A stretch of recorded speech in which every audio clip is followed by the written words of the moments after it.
Hello YouTube and welcome to the dojo. You're here with Samurai Man, and today we have MP-12 Sideswipe, or Lambor. It says Lambor right there, but we all know and love him as Sideswipe here in the US of A. And he was made by Takara Tomy. He is a beautiful masterpiece figure, and most importantly of all, he is licensed by Lamborghini. That's right, he was officially licensed by Lamborghini. So that was actually a pretty big deal with this guy, I think. I'm pretty sure it was. Like, I remember they were talking about it, how they were trying to get it officially licensed, and now he is. And as you can see down here, he's a Lamborghini Countach LP500S. Assuming that's a car from the 80s. And if you take a look, there he is. But if you take a look around the side of the box, or if you take a look at the back of the box, got a nice load of Japanese writing that I don't know what it says. Oh, there it goes. It says LP500S. I know what that says right there, because that's in English and numerical numbers and letters. Anyways, and MP-12 written right there. Nice picture of the car. And here he is with Optimus Prime, the Takara MP-10 version. And they show off the fact that he can come actually out of the trailer. Here we have the everything that comes with it. So we have the toy itself, the shoulder cannon, the flamethrower, the pile drivers, the nice little card, like collector's card thing, and then the instructions. And then some more awesome pictures. And that's what we get with the box. The car itself, Sideswipe. It's got a nice gigantic Autobot logo right there on the front. And I don't know if you see that little speck right there, but that there is the Lamborghini. Yeah, I don't really think you're going to get any better look at that than what it is, but there is the Lamborghini symbol. And you can kind of make it out, not really, but it actually is in the form of a bull. It's not just like a speck. They didn't just put a little blotch and say it was. There actually is a picture of a bull on it. So I thought that was really cool.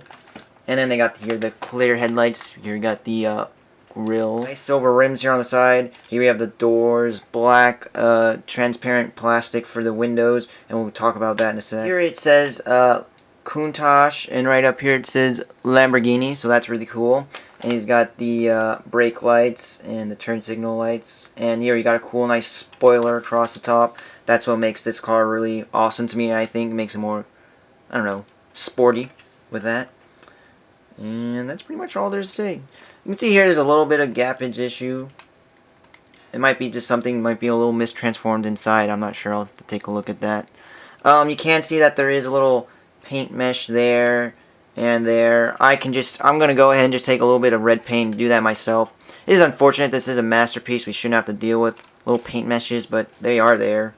And if you take a look at the other side, you can see there's all some nice molded in detailing all here. Use this crotch piece, and they use the legs very nicely to put in some cool underbelly detailing. Some kind of molded in on this here red piece. Not really, but something. So there's that. And let's take a quick look at him with his old buddy Optimus. And here we have Sideswipe next to Optimus, the Hasbro version.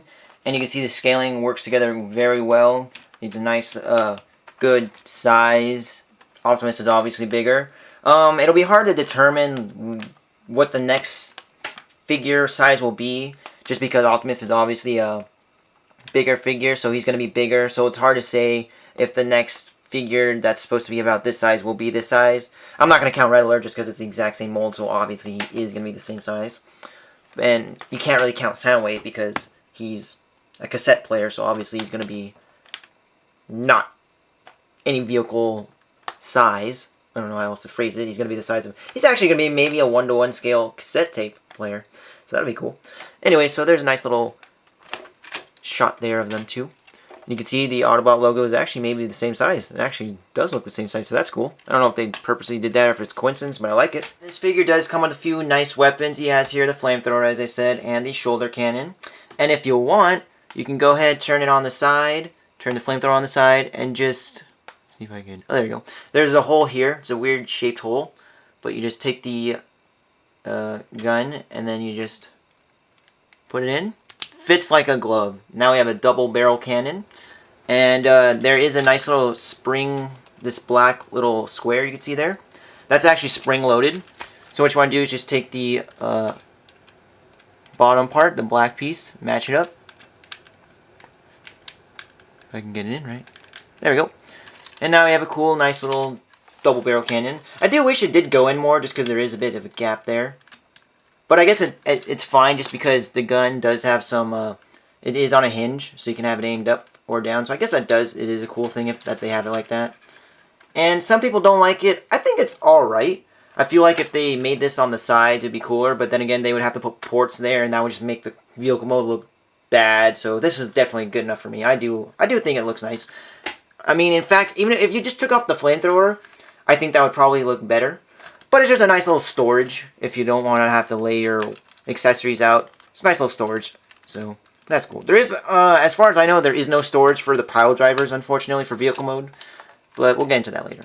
So let's go ahead and transform this guy.